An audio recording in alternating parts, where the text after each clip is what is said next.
ஸ்ரீமதி ராமானுஜாய நமः.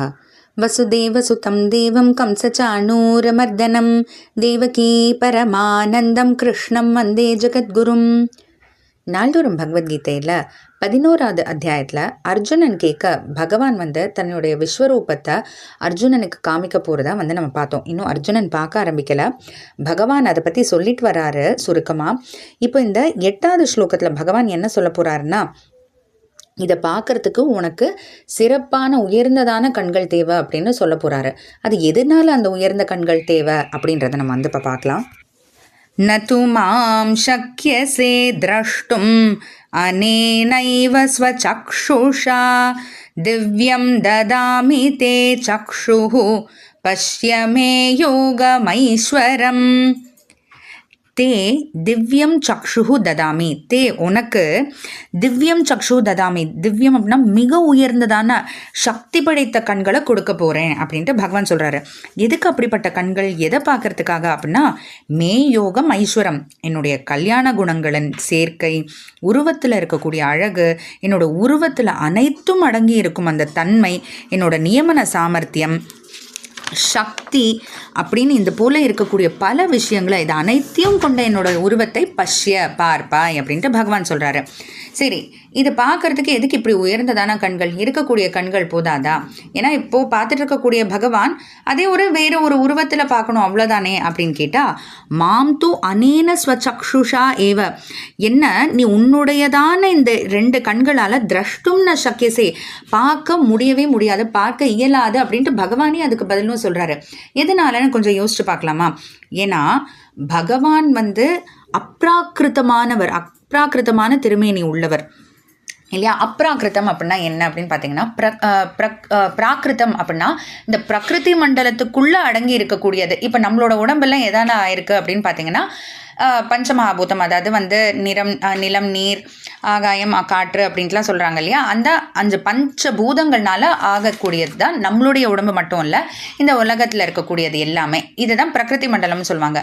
பகவான் இருக்கிறதே பிரகிருதி மண்டலத்தை தாண்டி இருக்கிறவர்.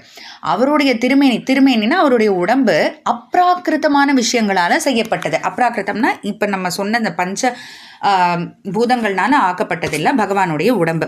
அப்போ அப்படிப்பட்ட உடம்பை நம்ம பஞ்சபூதங்களால் ஆன இந்த கண்களால் எப்படி பார்க்க முடியும்? அது ஒரு விஷயம்.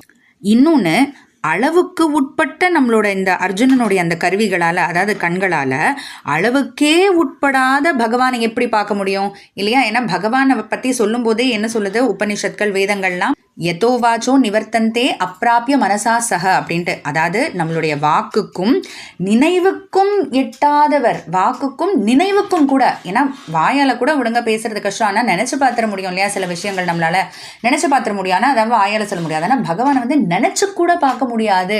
அப்படிப்பட்டவரை, அளவுக்கு உட்படாதவரை. ஏன்னா இந்த போன ஸ்லோகத்தில் பகவான் என்ன சொல்லியிருக்காரு? இந்த உருவத்தை நீ பார்க்குற, இப்போ இந்த உருவத்தில் ஒரு சிறு பகுதியில் இது எல்லாத்தையும் நீ பார்க்க போறனா, அப்போ பகவானுடைய முழு உருவம் எப்படி இருக்கும்? அப்போ அளவுக்கு உட்படாததாக தான் இருக்கும் இல்லையா? அப்போ அளவுக்கு உட்படாத அந்த உருவத்தை எப்படி அளவுக்கு உட்பட்டு இந்த கண்களால் பார்க்க முடியும் அப்படின்றது இன்னொரு விஷயம். அதுக்கும் மேலே பார்த்தீங்கன்னா, பகவானோட அருள் இருந்தால் தான் பகவானையே பார்க்க முடியும், நாமளாக பார்க்க முடியாது. இப்போ எவ்வளோ அர்ஜுனன் மட்டும் இல்லை, அர்ஜுனனோட சிறந்தவங்க இல்லை எவ்வளவோ பேர் இருப்பாங்க இல்லையா? எவ்வளவோ ரிஷிகள், முனிவர்கள் அப்படிலாம். அப்போ எல்லாராலையும் அவங்களால நினச்சா பார்த்துட முடியுமா? இல்லையே. பகவானுடைய அருள் தேவை பகவானையே பார்க்கறதுக்கு. அதனால் இந்த 3 விஷயங்கள் நம்ம நினைவுக்கு வச்சுக்கணும். ஒன்று, பகவானுடைய திருமேனி, பகவானுடைய உடம்பு அப்ராக்கிருத்தமானது, அதாவது இந்த பிரகிருதி மண்டலத்துக்குள்ளே இருக்கிற விஷயங்களால் ஆக்கப்பட்டது கிடையாது. அதுக்கும் மேலே திவ்யமான உடம்பு. அதனால் நம்மளோட இந்த சாதா கண்களால், ஊனக்கண்களால் பார்க்க முடியாது. 2வது, அளவுக்கே உட்படாத பகவானோட திருமேனியை அளவுக்கு உட்பட்ட இந்த கண்களால் எப்படி பார்க்க முடியும்? 3வது, யார் வேணாலும் அவங்க நினச்சா பகவானை பார்க்க முடியும் அப்படின்னா, அப்போ அர்ஜுனன் தனியாக சிறப்பான ஒருத்தராக இருக்க மாட்டார் இல்லையா? எவ்வளோ பேர் நினச்சா பார்த்துட்டு போயிட்டே இருக்க போகிறாங்க. ஆனால் பகவானுடைய அருள் இருந்தால் தான் பகவானையே பார்க்க முடியுன்றது தான் ரொம்ப முக்கியமான விஷயம் அதில். அதனால் இதெல்லாம் தான் பகவான் இந்த ஸ்லோகத்தில் சொல்லியிருக்காரு. அடுத்து பகவான் தன்னுடைய உருவத்தை காமிக்க ஆரம்பிச்சாரா, அதை அர்ஜுனன் பார்த்தானா என்னன்றதை தொடர்ந்து பார்க்கலாம். ஜெய் ஸ்ரீ கிருஷ்ணா.